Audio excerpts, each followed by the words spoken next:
Now time for Crime Time. My guest tonight, retired Los Angeles Police Department Sergeant Cheryl Dorsey. Cheryl Dorsey started with the LAPD in 1980. She worked in patrol specialized units, including gangs, and she is the author of Black and Blue, the creation of a social advocate. Also with us, retired Deputy Inspector of NYPD's Corey Pegues. Corey was in law enforcement for 26 years, spent 14 years as a combat medic for the U.S. Army and New York National Guard. He's also a former prosecutor and author of the book Once a Cop: The Street, the Law, Two Worlds, One Man. We've got two of you here today, and I want to start with reaction to what came out of Louisville and what is still happening tonight in Louisville. The breaking news: an officer with the Louisville Police Department has been shot, according to the department. We don't have any details on the condition of the officer, but we do understand it was in connection to the protests that erupted following the announcement of charges in the Breonna Taylor case. Cheryl, to you, your reaction on, I guess, let's start with what's happening right now. The images we're seeing right now, it's very disconcerting to hear that an officer's been shot. Well, certainly I don't condone violence against the police, and so my sympathies go out to the Louisville Metropolitan Police Department, that officer and his family. With regards to what we heard today from the Attorney General, I heard a lot of double speak. I heard a lot of company speak. I think he was being intellectually dishonest. He cherry-picked evidence that he wanted to present to the grand jury. We know that there was allegedly one witness who said they heard the officers announce their entry, but there were other witnesses also who allegedly heard nothing. And so we know that there's a problem with this non-indictment, if you will, in that 3 officers were investigated. One was charged, and not with the murder of Breonna Taylor, but because he fired rounds into another individual's apartment. If the officers had announced and made entry as purported, that young man, Kenneth Walker, would now be sitting in jail for attempted murder on a police officer if he fired first, as they said. So this is their story, and they're sticking to it. Corey, what's your take on that? What Cheryl was just talking about. There seems to be now. Today we learned that this was according to the officers and according to a witness, that they did identify themselves before breaking that door down. How important is that fact? And first, your reaction to the indictment and lack of today that was handed down. Well, first of all, I'm a veteran of over 200 search warrants. A search warrant is one of the most dangerous things that a cop can do. And the people that's on a search warrant should be trained, highly trained individuals. And it's sad for me to hear that these cops that was at Breonna Taylor house were just extra cops. It's just like, we're going to take 3. We got 3 bozos. We're going to send them over there and tell them to go knock the door down and arrest her. That's not how you conduct a search warrant. And I'm still stuck on, how did we receive the search warrant? From what I understand, there was 5 search warrants executed that day for her ex-boyfriend. When was the last set of eyes we had on her ex-boyfriend going to the house? From what they're saying, he had a piece of mail there in February. The search warrant was in March. Who was the last person to see him there? How many looks did we have in the house that he had drugs in the house? Who assigned, like, what team did the search warrant? You sent 3 people there. Were there markings on the door to identify this is the location? Was a vehicle there? If I'm doing a search warrant and I'm a commander doing numerous violent search warrants, no knock and knock search warrants, those cops can't get the search warrant approved by me without telling me that they seen somebody, the subject, go into that house within the last 24 hours. And the time that we see him go into the house, I'm posting a cop in front of that building or that apartment to make sure that that subject don't exit. So I have serious issues with the search warrant being executed, especially I have some issues with the judge approving 5 search warrants, and out of her mouth, she approved them within 30 minutes. How can you do a search warrant approval in 30 minutes? 5 of them. Because and they all had the same verbiage on it. That's another problem. So it's just like they was just pacifying these search warrants. But the problem with law enforcement is, like, the cops are laying in bed with the prosecutors are laying in bed with the judges. So this whole criminal justice system is out of whack. And poor Breonna Taylor, her life was taken. Cheryl, isn't the outrage just what Corey talks about? Shouldn't the outrage be on the reason that these three were there, the search warrants, and the lack of accountability there? These three, the facts of the case, if indeed they did identify, they did break the door down, but then they saw this individual and he shoots a police officer in the leg, returning that fire with lethal force. Isn't that absolutely within their right in that situation? Well, if you buy into that version and I don't, then certainly officers get to return fire if they're fired upon. But there's also do you not buy into the fact that that Kenneth Walker fired the first shot? I don't know if he fired the first shot. He admits That's he did.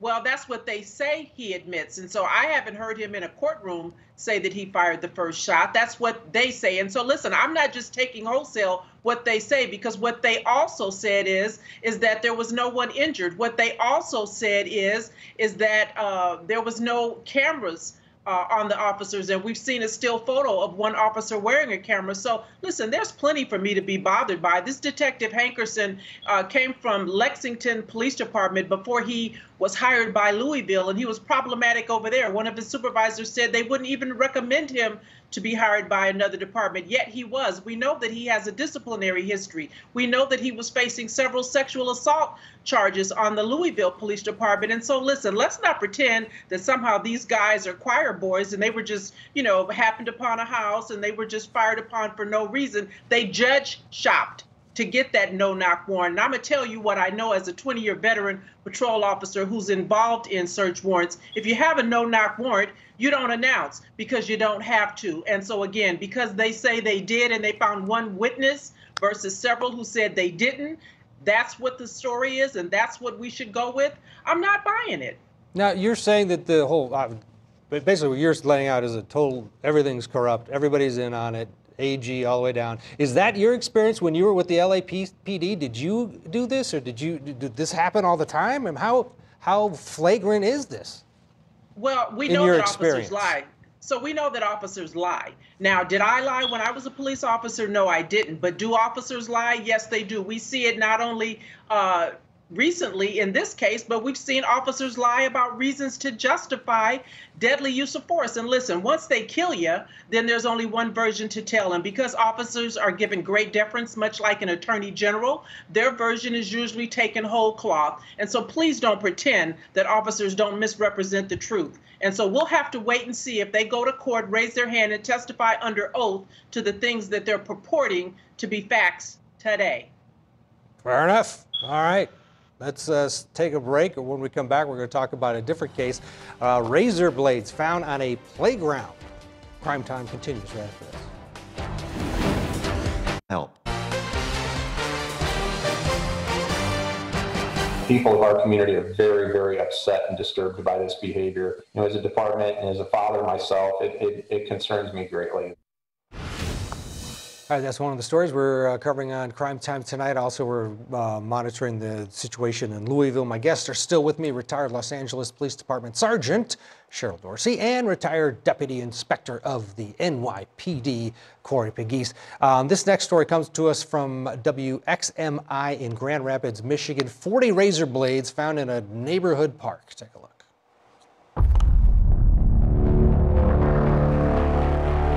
People of our community are very, very upset and disturbed by this behavior. A shocking discovery Monday evening after several razor blades were discovered at an Eaton Rapids park. And one of the kids that, that was going down a slide had actually noticed one of these blades inside a slide. Officers responded to Howe Memorial Park, where parents had already found and collected 39 razor blades around the park. The vast majority of these blades were really just littered around the area.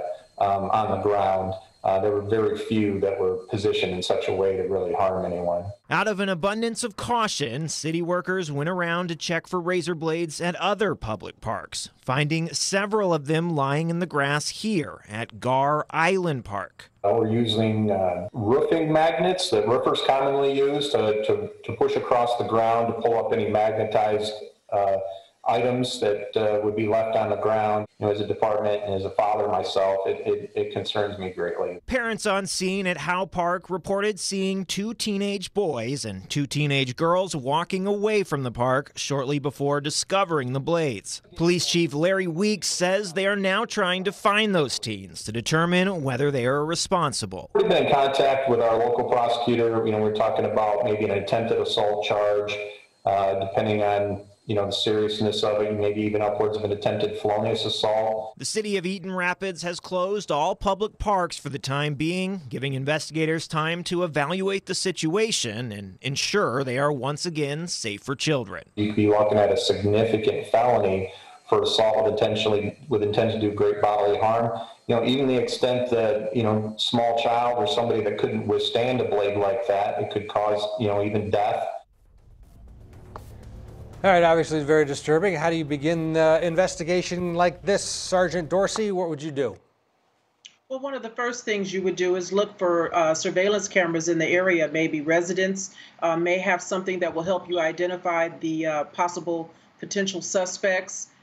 Certainly, they have sounds like enough to follow up with these young people, and maybe just going forward, if time permits and they have the resources, to put some plainclothes officers in the vicinity to see if there are any repeat or copycat offenders.